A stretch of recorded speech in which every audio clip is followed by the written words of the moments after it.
के तपाईँ पनि पिनट बटर खाँदै हुनुहुन्छ? यदि हुनुहुन्छ भने तपाईँ रिस्कमा हुनुहुन्छ है।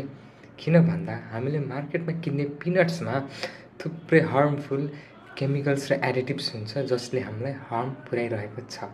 नम्बर 1 मा रहेको छ सुगर, चिनी हो। तपाईँले एकचोटि आफ्नो बट्टाको पछाडि हेर्नुहोस् र त्यहाँ पढ्नुहोस् कि त्यो पिनट बटरमा सुगर लेखेको छ कि नै है त। यदि छ भने तपाईँलाई त्यसले नोक्सान पुर्याइरहेको छ है।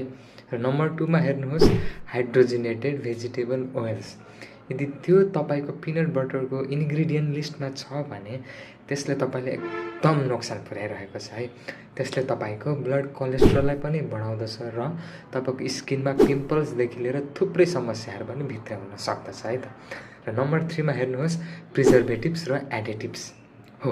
त्यो पिनटलाई जोगाउनको लागि कम्पनीले थुप्रै खालका प्रिजर्भेटिभ्स र एडिटिभ्सहरू हाल्दछ।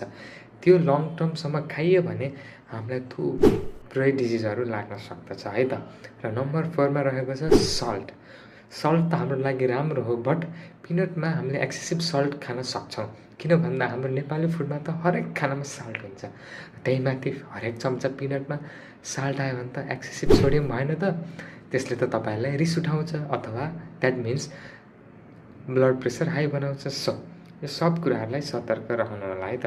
र पिनट बटर घरमै बनाउन पनि सकिन्छ।